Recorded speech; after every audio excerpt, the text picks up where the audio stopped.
जय माता दी दोस्तों। आज मैं आपको एक ऐसा प्रयोग बताने वाली हूँ जो आज तक आपने कभी ना सुना होगा। इसको करने मात्र से आप किसी के नाम को लेकर उसे अपने पास बुला सकते हैं, उसे अपने वश में कर सकते हैं, उसे अपना बना सकते हैं। आज के इस प्रयोग को बताने से पहले मैं आपको कुछ जरूरी बातें बताना चाहूंगी। हम जब किसी को अपना बनाने की बात करते हैं, अपने कंट्रोल में, अपने वश में करने की बात करते हैं, तो हमारे मन में आता है क्यों रखना चाहते हैं। आप उस व्यक्ति को अपना बनाकर क्यों करना चाहते हैं, क्यों उस पर वशीकरण करना चाहते हैं, क्यों वो व्यक्ति हमेशा के लिए आपका रहे। क्योंकि आप कहीं ना कहीं उससे प्रेम करते हैं। प्रेम अपने आप में ही एक बहुत बड़ा वशीकरण है। वो आपको कंट्रोल में हो, आपके पास आए, वो आपका बन के रहे, ये तो दूसरी बात है।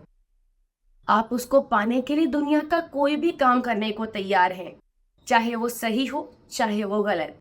तो अगर आपके पास प्रेम नाम का वशीकरण है तो मेरा ये कार्य आपको जरूर लगेगा। घर का मेन गेट हमारे जिंदगी में सबसे ज्यादा ऊर्जा का स्रोत होता है।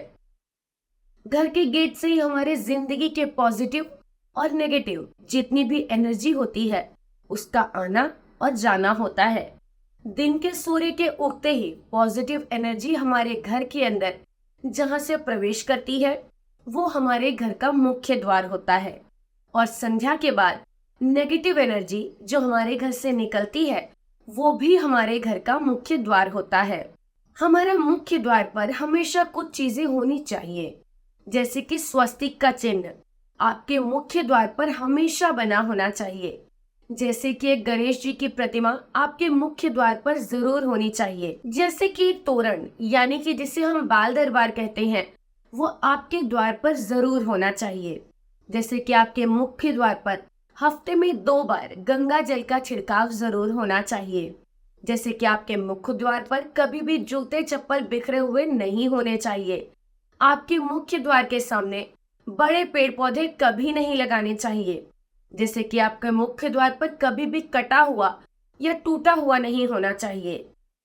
आपके मुख्य द्वार पर कभी भी कोई ऐसी चीज नहीं होनी चाहिए जो आपके घर में किसी भी एनर्जी को प्रवेश करने से रोक दे।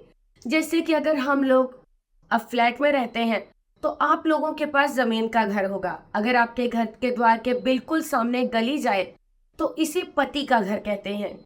अगर ये तीर पर आपका घर बना है तो आपको हमेशा ऊर्जा की प्रॉब्लम रहेगी, आपको प्रॉपर ऊर्जा प्राप्त नहीं होगी और उस घर के अंदर हमेशा परेशानियां रहेंगी। आपके घर के बिल्कुल सामने प्रेस करने वाला यानी कि धोबी बैठता होगा तो आपके जीवन के परेशानियों के रास्ते हमेशा खुले रहेंगे। आपके बिल्कुल गेट के सामने कोई भी लोहे का खंबा या बिजली का कोई खंबा होगा तो आपको दिक्कत हमेशा महसूस होगी। आपको पैसों की आर्थिक दिक्कत हमेशा लगी रहेगी। आपके घर के सामने अगर गड्ढा होगा या आपके घर के सामने कोई ऐसी जगह होगी जहां पर गंदगी डाली जाती होगी, आपके जीवन के अंदर प्रेम बिल्कुल नहीं रहेगा। आप बार बार इमोशनल सेटबैक से गुजरेंगे। आपके जीवन में हमेशा दिक्कतें आती रहेंगी और आप उन दिक्कतों में हमेशा इमोशनली अपने आप को बहुत ज्यादा परेशान पाएंगे। आपके घर के अंदर बीमारियां कभी खत्म नहीं होंगी। अगर ये सारी चीजें आपके मुख्य द्वार के सामने हैं और आप इसे बदल नहीं सकते, आप यहाँ से कोई दूसरी जगह नहीं जा सकते, शिफ्ट नहीं हो सकते, तो आपको हफ्ते में 2 बार अपने घर के मुख्य द्वार पर आम के पत्ते से बनी हुई तोरण जरूर लगानी चाहिए। आपको अपने घर के मुख्य द्वार पर नींबू मिर्ची टांग देना चाहिए। आपको अपने घर के मुख्य द्वार के ऊपर एक छोटा सा चांदी का छैया जरूर टांगा रखना चाहिए। ध्यान रहे किसी को पता ना चले, वरना कोई चोरी करके ले जाएगा। आप घोड़े की नाल जरूर लगा सकते हैं। आप ये छोटी छोटी चीजें अगर करते हैं तो आपके जीवन की सारी समस्याएं दूर हो जाती हैं। चलिए बात करते हैं आज के उपाय की। अगर आप किसी से प्यार करते हैं तो ये चीजें आपके मुंह में रखकर नाम बोलिए, वो आपके पास तुरंत भागा चला आएगा। क्या करना है कि आपको मंगलवार की रात्रि को आपको एक मिट्टी का पात्र लेना है। मान लीजिए कि मिट्टी का दिया ले लीजिए। इसके अंदर आप थोड़ा सा जल भर दीजिए और कुछ बूंद घी का डाल दीजिए। इसमें आप एक लौंग एक इलायची रख दीजिए।